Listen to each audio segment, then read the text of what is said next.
today for a launch event to mark the publication of Tom Hulme's new book, Belfastmen, and congratulations, Tom, on the book. It looks fantastic, fabulous cover, and No Alibis is here with copies of the book to buy if you're interested after the event. And also delighted to welcome Elaine Farrell here today, who's going to be talking to Tom. Today is a happy birthday to the Linen Hall. You probably won't know this, but we are 238 years old today.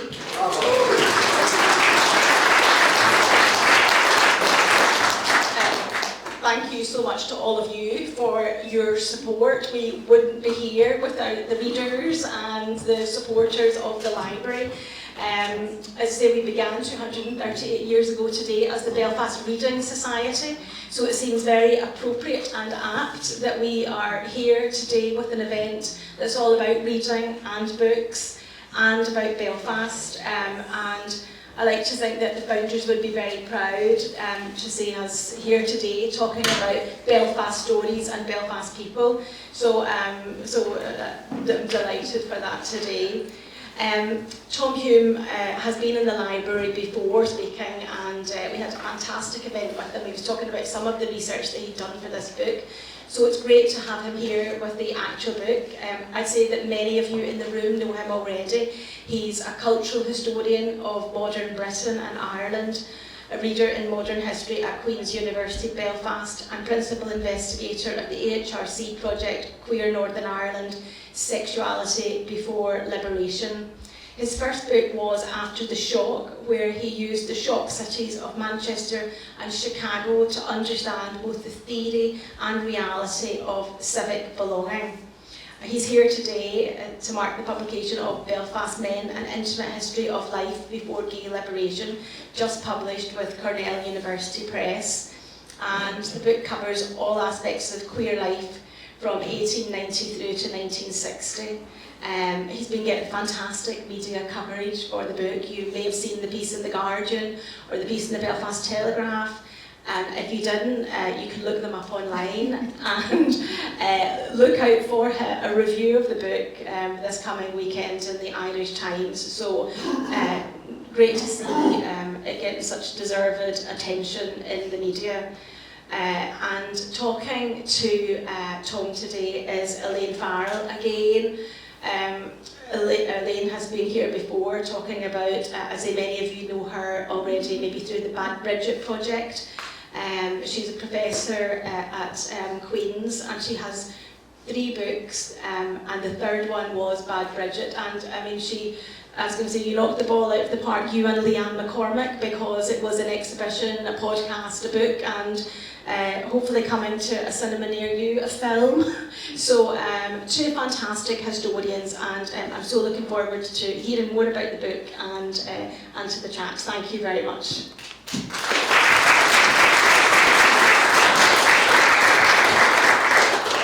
Thank you so much, Patsy, for such a lovely introduction. Happy birthday to the Linen Hall, and congratulations to Tom. So I am delighted to be here. Rhea down the back is selling copies of the book.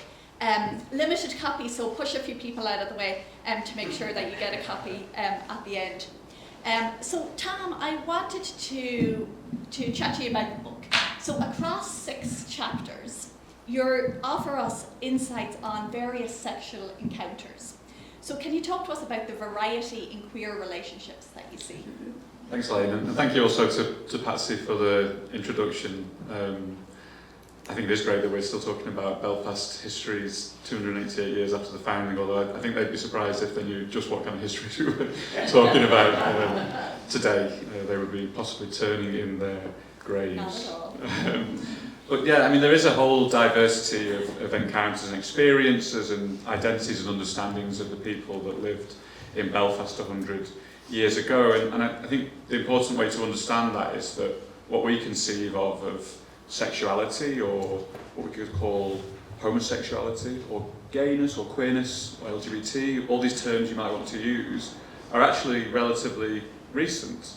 the term homosexuality didn't exist before about the 1870s, doesn't start to appear in Ireland until about the 1940s or 1950s. So all of these men who lived 100 years or so ago would have used different ways of understanding themselves. Some of them may map onto the categories that we still have today, men who consider themselves to be solely same-sex attracted, but there were others who may not have understood themselves that way. Men who may have also been married to women, men who only had sex with other men at certain points in their life, particularly in youth, or maybe within the army or the navy, and also men who just saw sex as something they did rather than something that they were. And all those different understandings and categories mapped onto the city as well. So depending on where you were in the city, usually said something about that form of identity. If you were the kind of man who was going to bookshops, like some that were just around Donegal Square, Erskine Mains would be a good example, you may have been buying books that spoke explicitly about this new phenomenon called homosexuality. You may have understood yourself in that way. But if you were the sort of man who was getting off a ship in Queen Square, drinking in bars like Du Barry's, possibly sex was just something you did rather than the person that you were. So there is a huge kind of diversity across those categories. And your book kind of tells us about the relative freedom men seemed to have in Belfast. So we have these kind of queer encounters, we've got cars in offices, cafes, restaurants. Could you talk us through the kind of queer spaces of Belfast? I mean, when you're reading these sources, it almost does seem like men had sex pretty much everywhere. There wasn't much holding them back in that sense. Now, I think that was enabled by a couple of things. Firstly, as I said before, that lack of an understanding of homosexuality as a thing. That also meant there was a lack of an understanding of it as a problem as well. So I don't think that many people were on the lookout for what people were doing in their private lives, especially, and that went for the police as well. The police were not really trying to track down men who were having sex with men. Of course, this is a period in which that was illegal, so if you were caught, you could be arrested. But there is some casual evidence that suggests that the police often just moved men along rather than actually arresting them. So because there isn't this kind of moral panic, it meant that things could take place everywhere. And some of the sites of the city might seem quite surprising to us today, but Dunstores down in town, which used to be Woolworths, was one of the kind of key meeting points of the 1930s and 1940s. Diaries from the time show men going up and down the stairs, catching glances of other men, meeting with American soldiers who were visiting during the Second World War. So that was a key site of encounter. The entries, again, which still exist today, were another place where you could expect to meet men as well, in those slightly more shadowy, secret parts of the city. And also bars too. Now, there weren't what we would call gay bars today. These were often places where the more disreputable members of society in general would mix. So that might mean women selling sex, it might mean rowdy labourers or visiting sailors, so on and so forth. But private spaces were important too. As you mentioned before, private offices could be a place where men would meet, both for sexual encounters but also for socialising too. And we know this because of the diaries of David Strain, who was a linen merchant just around the corner from here on Bedford Street. He frequently took young men and friends back to his office. And even private houses too. Again, because this isn't really a period in which most men are being exposed, you could take people back to your house, especially if you were of a middle class background. There was a sort of respectability that came with your class. It meant that people weren't necessarily looking for what you're doing in private. And it's fascinating how the men are identifying each other. And you have a couple of classified ads that you've highlighted. I just wanted to read one.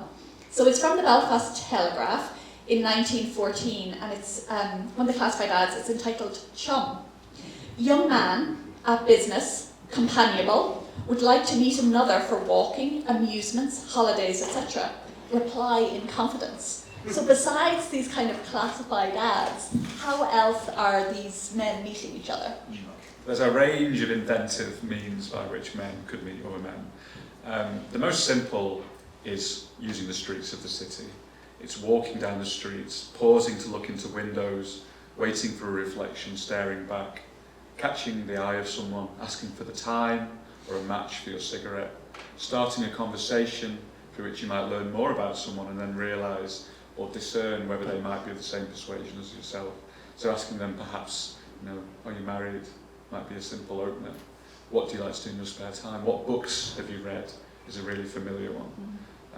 By the 1930s, there is a whole slew of gay novels being imported from New York into Belfast. And the titles of those books, which are very suggestive, things like Twilight Men or Strange Brother. If you were to walk up to a man on the streets and you catch a glance and say to him, "Oh, have you read Strange Brother?" and he replied that he had, you knew that you were in. So there's those sorts of secretive methods. There's the personal adverts as well, as you mentioned. These were literally on the front page of the Belfast Telegraph, all the way back to about 1910. It only cost a penny or two to put in an advert, so it was relatively low cost. And as far as I can tell, I don't think the editors of the newspaper knew that this was going on, or if they did, they didn't do anything about it. Some of the adverts, like the one you read out there, are relatively circumspect. You know, they kind of cloak their language, but others are actually a lot more overt. I found one from the 1930s of a man who described himself as being from the intermediate sex, which was a kind of medicalised term for understanding same-sex desire, which made it clear what he was looking for. And another advert from a man, again looking for a chum, that says something along the lines of, "No girls need reply." So that one was pretty obvious. Oh, brilliant. And sailors feature quite a lot across the book. To what extent do you think Belfast's queer scene was informed by its status as a port city?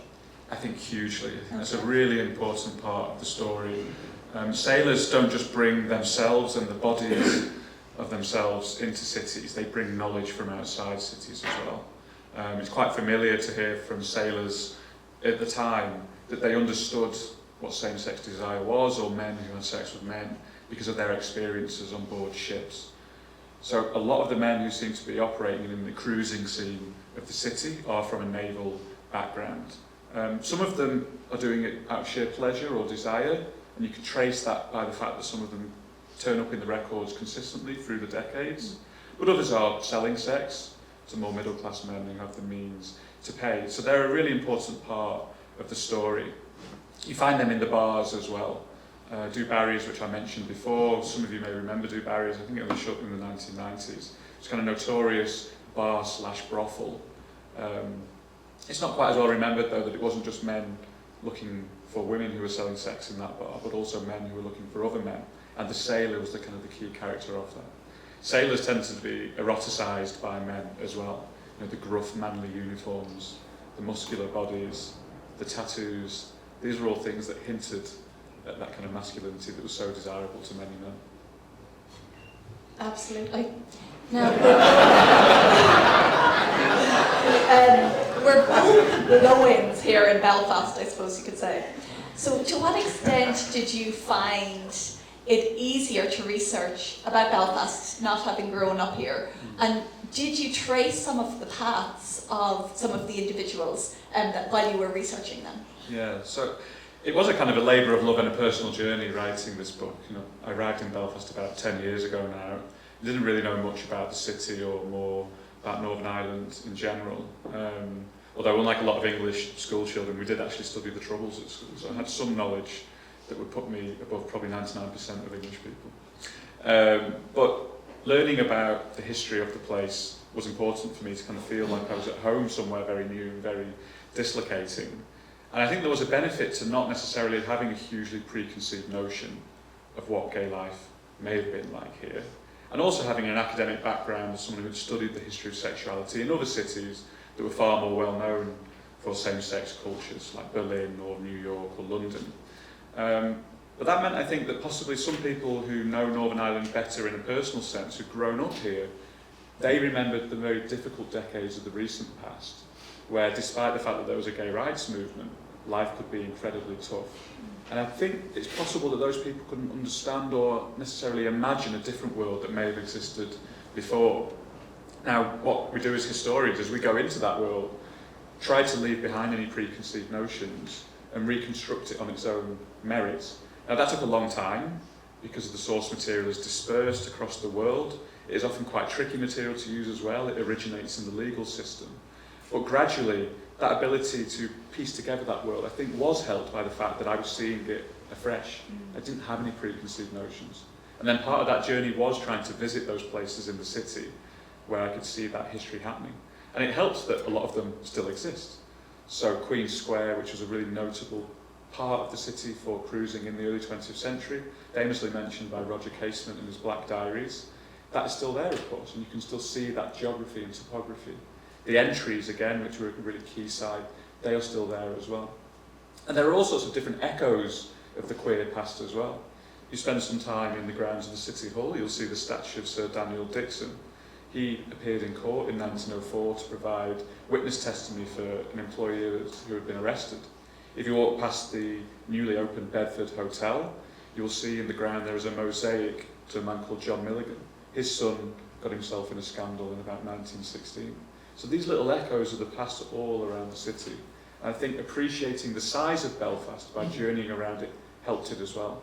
And one of the central arguments of the book is that Belfast scene was really one that was shaped not just by anonymity, the shadowy corners of the city where men met, but also by familiarity, those everyday patterns of meeting that take place in a city of this size.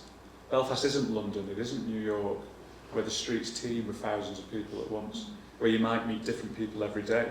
Rather, you would grow to meet people through daily occurrences, on your tram journey into the city, waiting at the traffic lights near your place of work. I think that familiarity actually gave men in Belfast an opportunity to meet each other a bit more carefully. You didn't have to put your cards on the table in that first meeting, because you knew you would see them the next day, and the day after that as well. You'll have to take us on a walking tour of Belfast after this. So one of the strengths of your book is the case studies that you have been able to research. And for some of these individuals, you've been able to research them until death, really. So could you tell us about William Gray? So I take a kind of genealogical family history method in the book, which was not about just trying to glimpse men at the moment of shame and public exposure. A lot of the men in the book, I found them first through the Criminal Legal Archive when they were arrested. But I didn't want to see them just at that moment of pain. I wanted to try and find more about their lives as well. So that meant tracing backwards and forwards in time, using things like birth certificates or census records to learn more about their family. Then looking up their name and their address in the newspapers to see if they occurred in any other sort of reports through time as well.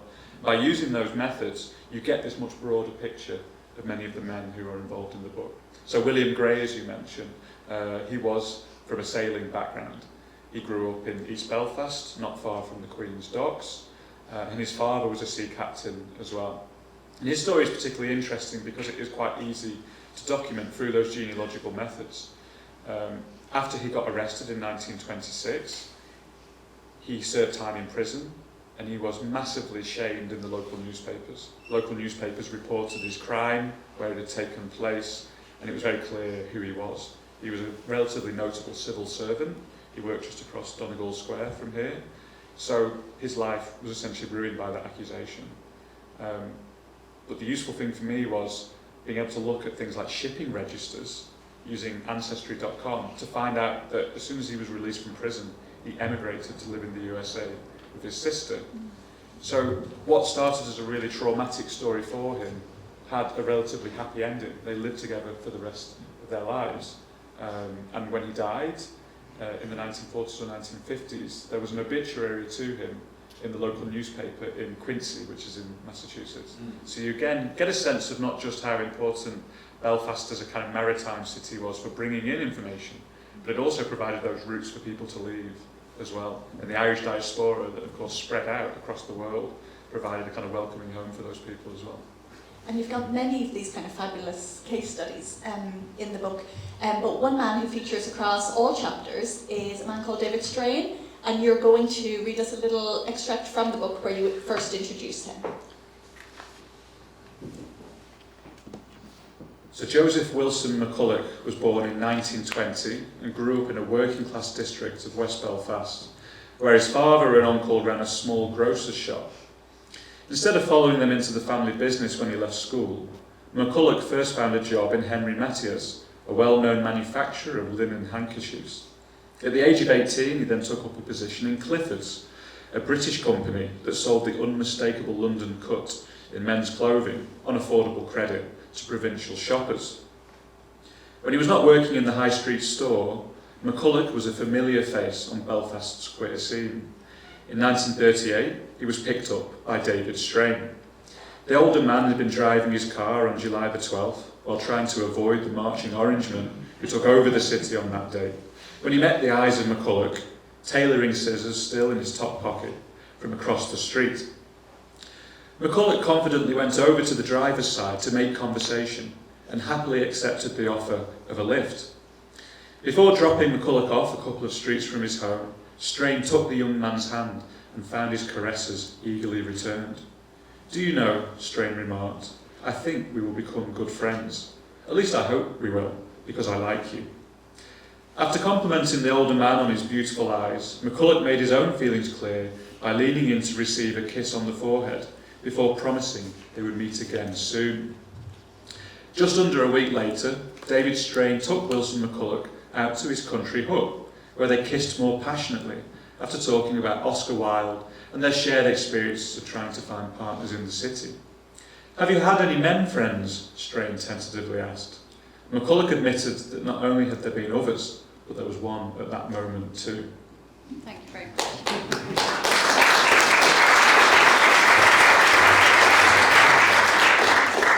So tell us more about David Strain and about his country hut. So David Strain is a kind of really remarkable character and fastidious in recording his life in diaries that, in essence, until I started researching this book, had lain untouched for decades. He died in about 1969 and the diaries were deposited in the Public Record Office, but they are catalogued relatively obscurely. They say something like the diary of a shopkeeper, which doesn't sound that exciting. I think if they catalogued them as the diary of a man who spent most of his time cruising the city centre, historians may have found them a bit more quickly than I did. So they're briefly mentioned in another book, but I really dug down into those and tried to reconstruct the whole life of this man that recorded it in remarkable depth. He quotes conversations that he has with men through time. He talks about the books that he's read.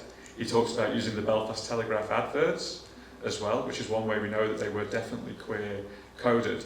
And he talks a lot about building his own hut in the countryside. So he's from a quite distinctly middle class Reformed Presbyterian background and liked to style himself as being something of a country gentleman. Lots of the diaries are prefaced with the nicknames he's given himself, like the Marquis of Saintfield, stuff like that. So yeah, I think he had a sense of the high camp about him as well. But he wasn't quite wealthy enough to build his own house in the country until later in life. So he built a country hut instead. And he decorated it inside in an almost kind of Oscar Wildean fashion with plush velvet cushions. This was where he kept all of his favourite novels as well, and record players too, because he loved listening to music.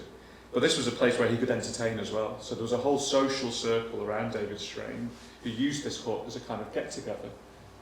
They would sometimes dance to each other, with each other. They would read poetry out loud to each other, Oscar Wilde and Walt Whitman, so on and so forth.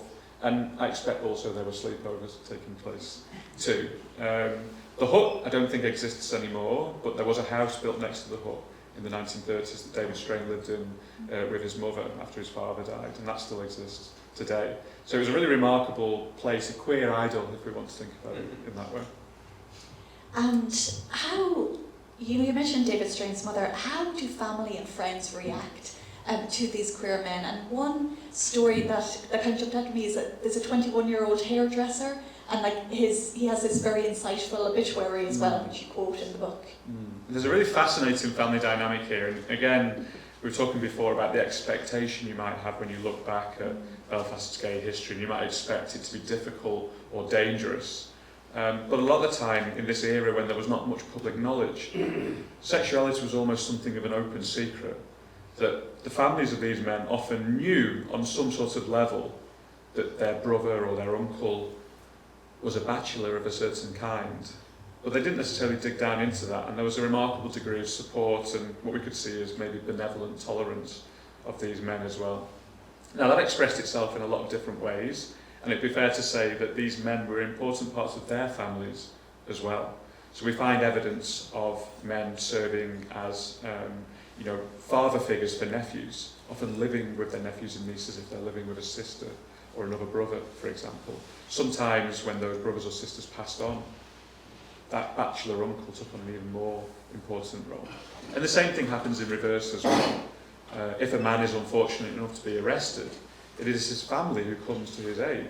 They provide the bail money, they provide character references in court, and then when that man is released from prison, he often goes back to live with his family as well. And when these men then die, sometimes decades later, you get a sense from the obituaries of these men that they were much loved parts of their family. They remain often living with those family members for decades. They are memorialised on gravestones that still exist in the cemeteries across the city. So we could see it as being something of an open secret, not confronted directly, but understood. And the example that you mentioned of the 21-year-old hairdresser, he dies unfortunately very young, tuberculosis, but his obituary mentions his very close friend, a man called George Davidson. Now George Davidson was a man who at that point was about 20 or 30 years older than the youth who had died, and we know that he himself was gay because he got arrested more than once across the 20th century. So that brief obituary doesn't say very much, but it also says a lot. It says a lot about the fact that this young man had this friendship with a much older man, and also that his family, on some level at least, understood and accepted that friendship. They didn't have to mention George Davidson in the obituary, but they chose to nonetheless. And you mentioned at the outset that some of these men are married. You've got a couple of cases. One of them, when he's arrested, he says, "What would the wife say?" And another married man, Samuel McGowan, features as well. So could you tell us a little bit about the married men? Yeah, so there's difficult dynamics here. There are many men who remain unmarried their whole life, and the figure of the Irish bachelor is a common one. I think maybe in comparison to Britain or other countries, the idea of many middle-aged men who don't marry is not necessarily that surprising in Ireland in the early to mid-20th century. But there is still a pressure to get married within society, and that arguably grows through the 20th century rather than lessens. And some men did take that decision. Now, some of them maintained these relationships on the side in ways that must have been quite difficult. There is a sense that sometimes their wives understood, and if a man satisfied the other demands of their role as a husband and as a father, bringing in the money, keeping a tidy home, these things could be more important than who they were also having sex with. If a man got arrested though, and that news was then printed in the newspaper, that often marked a kind of turning point in the road for those families. In some cases, the men continued to live with their wives afterwards, though I expect that must have been pretty difficult as well. But on other occasions, they do seem to have broken up. So there were different patterns that could take place. You mentioned the example of Samuel McGowan. He was arrested in about 1927 when he was already married and had several stepchildren. His wife's first husband had died in the Spanish flu after the First World War, so he took on that role of bringing up those children. Now, on the one hand, we might have expected the fact that he was massively shamed in the local newspaper might mean that that marriage would break up, but I was able to trace it through the newspapers of the 40 or so years they remained married afterwards to see that he was a really important part of his family.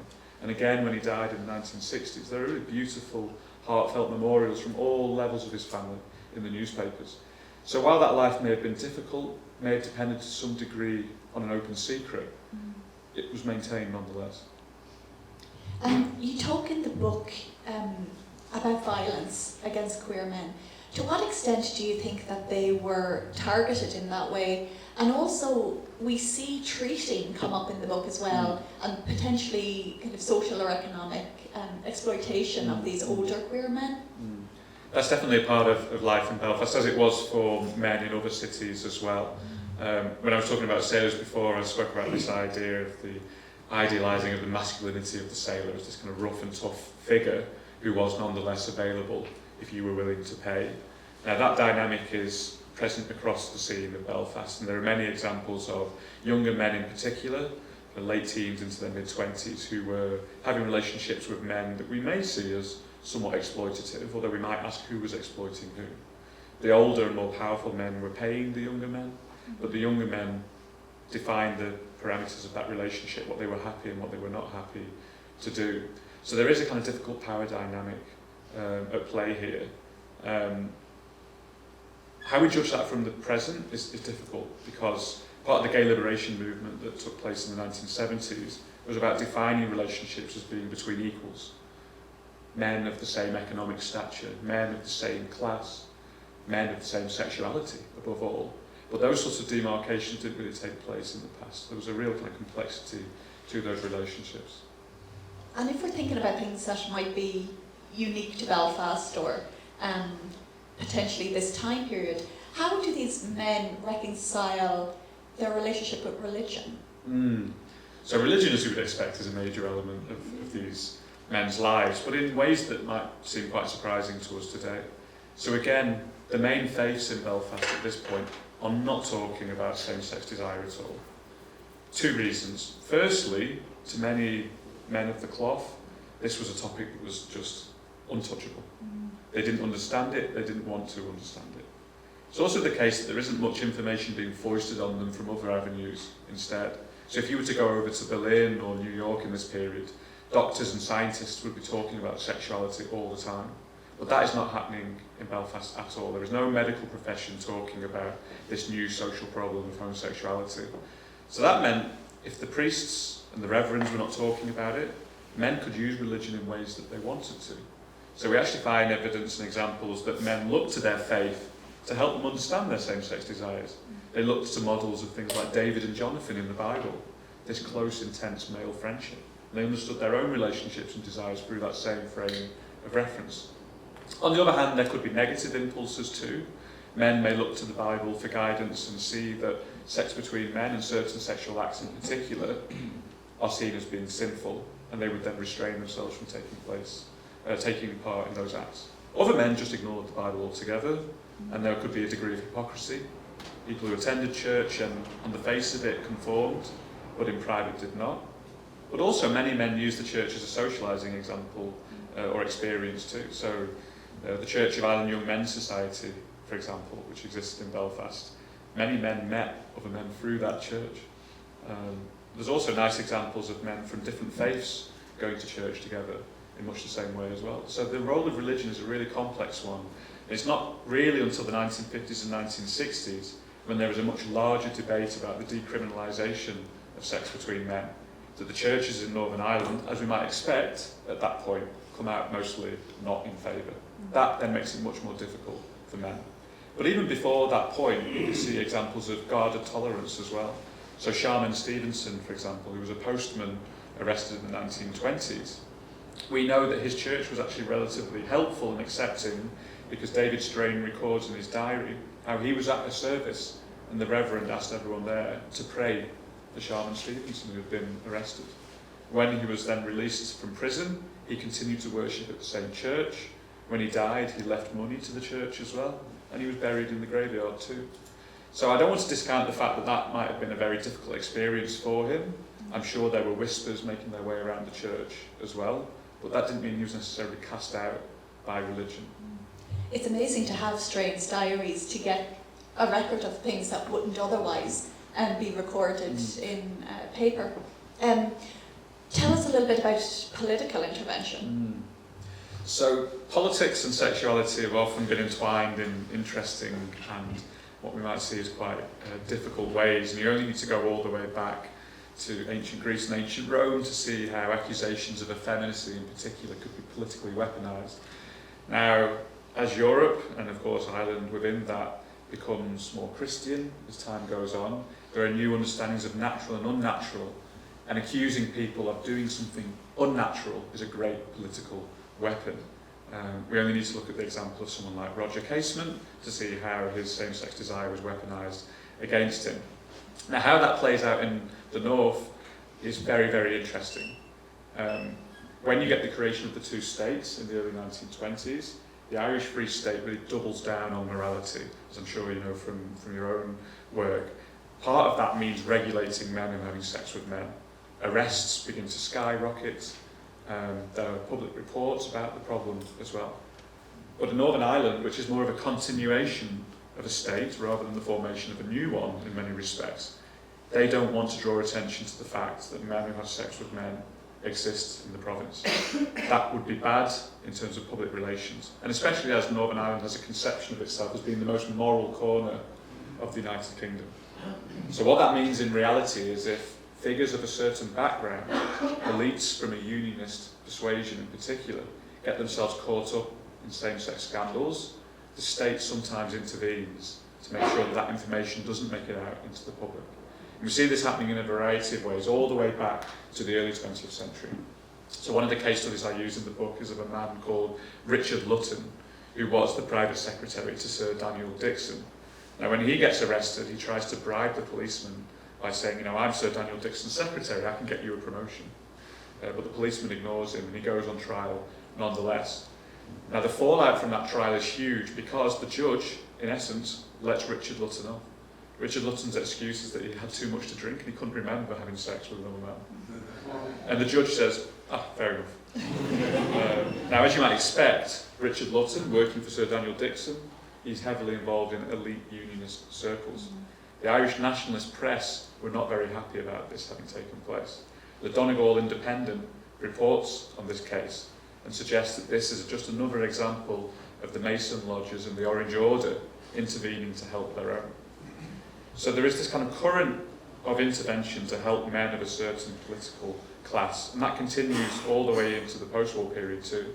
And the most surprising example, or shocking example we found, is in the early 1950s when a man called Patrick Barber, son of the very famous Harold Barber, an important linen family in Northern Ireland, he is arrested after paying English soldiers for sex, around about 1951. Now, all mention of that case is taken out of the Northern Irish newspapers, but the English newspapers report it. They get wind that this has happened, they name the fact that Patrick Barber is the man who has been arrested. So the Northern Irish newspapers ignore it at that point. When the trial then takes place, some months later, Patrick Barber has disappeared altogether, and a poor Englishman called Cecil Robbins takes the fall instead. So there's definitely intervention at certain points, and these are just the examples that we can find. So you have to ask yourself, how many examples never made it into the legal record at all? Yeah, the paperwork has been buried or covered up.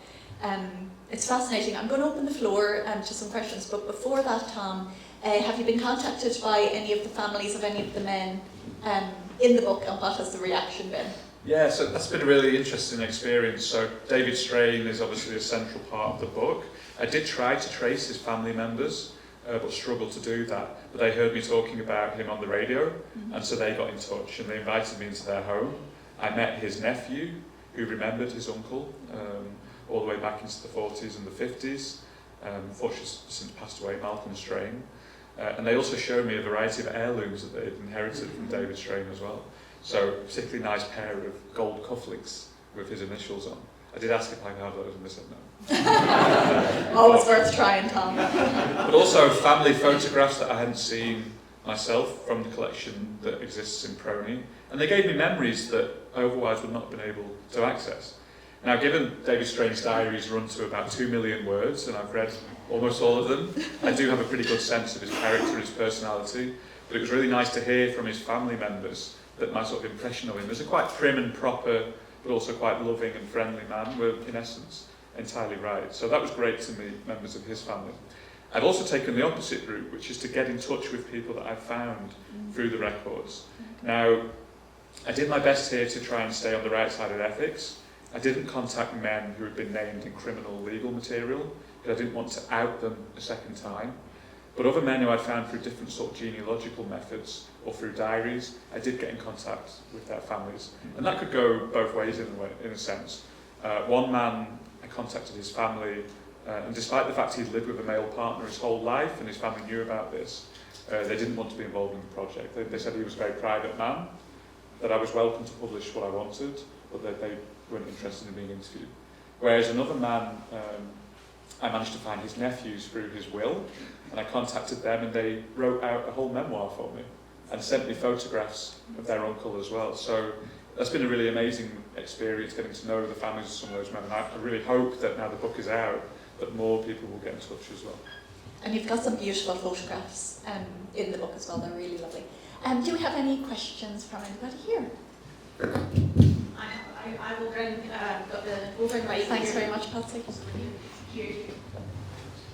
Hey, cheers. I think it was really, really interesting, and look forward to reading the book. I'm taking this just more from what I've heard on Hidden Stories on Radio Ulster, which obviously you had input in, and David Strain's diaries were kind of central to that. But a lot of it, and I don't know how much of it is dramatised, but a lot of it actually a lot of things that came through tend to sort of position Oscar Wilde as sort of central to this. I just wondered to what extent does that come through in like the research you've done of like the influence Oscar Wilde had at that time, especially given he was an Irishman and then was basically staged in this sort of way to more as morally corrupt. So Oscar Wilde's a massive influence, as you might expect, and much like he did in other places as well, he provides an image and a language when one did not already exist. So again, that terminology of homosexuality, which is so rarely used, especially among normal people in everyday life, Oscar Wilde instead was a stand-in for that. So people, if they were coming from a negative perspective, they would talk about someone being an unspeakable of the Oscar Wilde variety.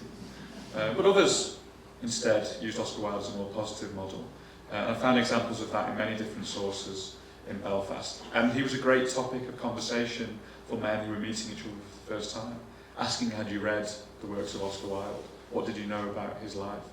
And I think many men, certainly the middle class background in particular, modelled themselves a bit on Wilde as well, that sort of aesthetic decadence that they fashioned themselves within. There's an example in the book of a man in the early 1920s who was just a relatively lowly clerk in a business in Belfast, who was sending personal adverts and replies to men who lived all over Ireland and Britain. But in those letters he kind of describes this lifestyle that he lives and all the plays and the novels that he reads, the beautiful furniture and furnishings that he has in his house. I thought, gosh, this man must have had some money. And I went and looked up his house and it was a little tiny terrace. So he fashioned himself on Oscar Wilde even though he wasn't really of the same kind of background. And he is definitely an idol of David Strain. So while there is some invention and narrativizing in the radio plays that we did about David Strain, he is undoubtedly a hero. And even before David Strain understood himself as being homosexual, he does come to use that term eventually in the 30s, he was already reading the works of Oscar Wilde and recognised himself within that. He would often write out the poetry of Wilde within his diaries. He would understand him and his relationships as being an example of Oscar Wilde and Lord Alfred Douglas, or Bosie, as he was known. He would even recreate the photographs of Oscar Wilde with Bosie, with his own male partners. So he definitely provides an inspiration. And David Strain even tries to get some of the more disreputable works of Oscar Wilde as well. And there are bookshops in Belfast that are happy to sell them, bringing them out from underneath the desk at the front. So he's definitely an important figure and a hero to many men in this era. Do we have any other questions for Tom? Is that David Strain on the front cover, or? No, so the man on the left is a man called Walter Smith, middle-class man, worked in the linen industry. The man on the right is called Arthur Fitzsimmons, who was a friend of Walter Smith's, but not necessarily a fellow traveller, if we want to use that term, but pretty accepting and friendly nonetheless. The photo was taken by David Strain, though. Oh, right. So those two men are sat in front of David Strain's shed in about 1935. Now, of course, the publisher colorised it purple. It wasn't originally purple. But you get a sense in the here. book. It's inside It as is, well. that photo is inside the book as well. Walter Smith is definitely a man who was fully understanding and knowledgeable about sexuality. And he read all of these novels that were making their way around Belfast. And he was a really important friend of David Strain because he introduced David Strain to a lot of the men that he would later have relationships with as well. And you do have a photo of David. There is a photo of David Strain at some point in the book, yeah, definitely. Somebody, there was another issue.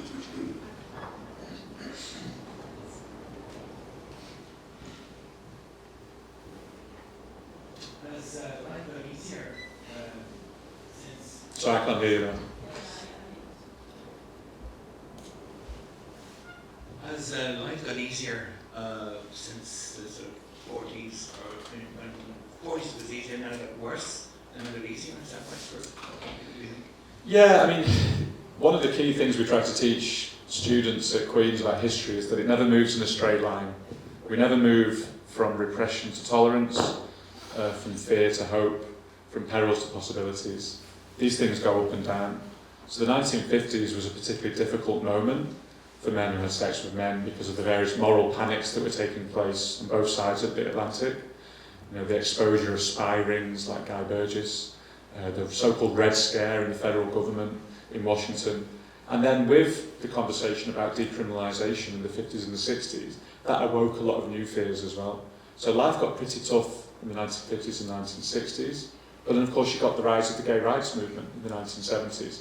And that provided a new way of living for many people who did not have one before, who were only isolated. But of course, the AIDS pandemic in the 1980s made everything a lot more difficult again. Political shifts play into this too. You know, the rise of Margaret Thatcher and her sort of family-dominated rhetoric. Section 28, which didn't necessarily apply in Northern Ireland directly, but still provided that atmosphere of silence around sexuality, meant that things got difficult again. The most surprising thing that I found out is that the level of arrests in Northern Ireland is at its highest in the 1980s and the 1990s, not in these earlier periods.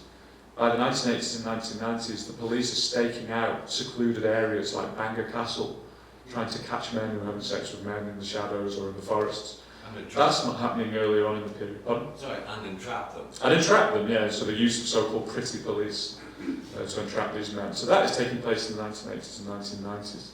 Now, I'd like to think, even across the duration of me living in Belfast over the last 10 years or so, that things have got better.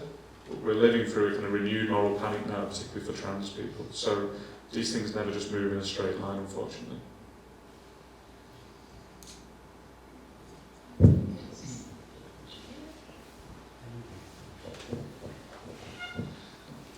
Really interesting, just the take that when you mentioned the Reformed Presbyterian Church.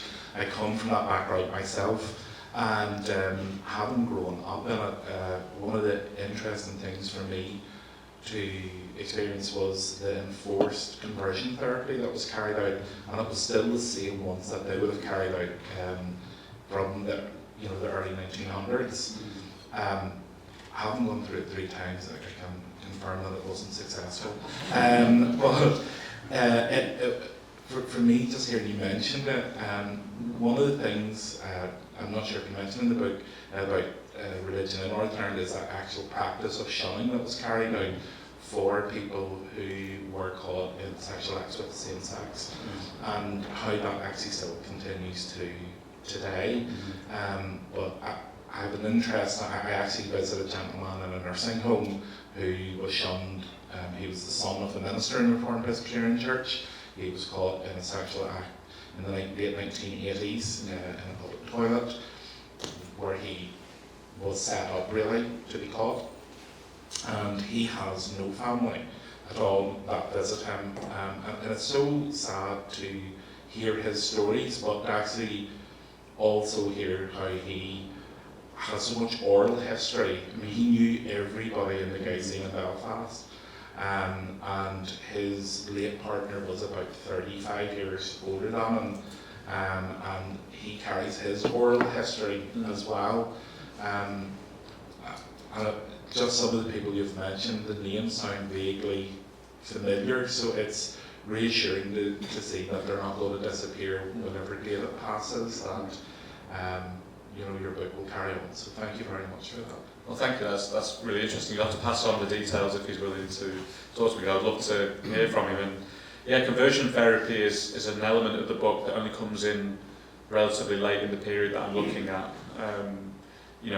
By the 1930s and 1940s, there is a beginning of a sense that homosexuality can be cured. Now, fascinatingly, the person who is doing the most to promote that idea in Northern Ireland is actually a religious figure. A man called William Northridge, who's notable within the Methodist community. His book that he writes on religion and pastoral psychology, as I think he calls it, is one of the most important in the world in that period. And it's written by a man who lives in Belfast, and that's kind of been forgotten today. But it's really in the 1950s and 1960s that when people get arrested, they now are sometimes given the choice of either serving time in prison or going to a hospital for conversion therapy. Now, it doesn't focus in this book, it doesn't appear in this book because it doesn't start to happen until the 1960s, but through the project that Elaine mentioned before, we've interviewed men who went through aversion therapy in the 1960s and 1970s, where you would be literally hooked up to electrodes, shown images of men having sex with men, and then shocked with electricity if you kind of demonstrated arousal. So that's taking place in the 60s and the 70s. I'm afraid to say my own university was one of the places where that treatment took place. Now, as that treatment died out, especially in the 1980s and 1990s, religious bodies, as you suggest yourself, began to take it over. Now, while they didn't use aversion therapy, to my knowledge, they used other methods that I think were just as traumatic, just as difficult, unfortunately. Yeah, thanks for the discussion. It was really informative. Looking forward to reading the book. Personally, I come much later, younger, but of Thatcher's time, and can remember how hard it was as a mid-teen around then. But currently, it'll kind of lead to the question, but currently I work in child psychiatry in the NHS as a consultant psychotherapist with trans kids, LGBT kids, all sorts of kids. And the moral panic that you kind of mentioned, that was probably evident throughout your book, seems to be creeping back in. Whilst it's not illegal, the moral panic is very real. Our youth are getting psychologically damaged severely. If you could give one positive takeaway from the book, a learning point, a positive learning point for ourselves in that community moving forward, what would that be? That's a great question. I think that there is always a different response that is possible, no matter the society that you come from, and no matter how deeply ingrained it might feel that conservatism or bigotry is within that society, that people always have a choice. And that is evident in the period that I studied, that people always had a choice. If a male relative was arrested, they could decide whether to welcome them back into the family or to exclude them from it. And that same choice still exists today, and I hope that people will make the right one. We're coming close to the end of our time. Are there any questions? There's one more question there, Patsy. No, I was just wondering, when you were explaining everything, there seemed to be a vibe of middle-class men going with either sailors or maybe working-class men. I'm wondering, and when I came out in London in 69, 70, they used to tell me that older men would pay for soldiers and things, meet them at Leicester Square and all that sort of stuff. So I'm just wondering, when I came back here, at one point, a friend of mine picked up somebody and he said to me, he was a Protestant, he said, and he was a Catholic.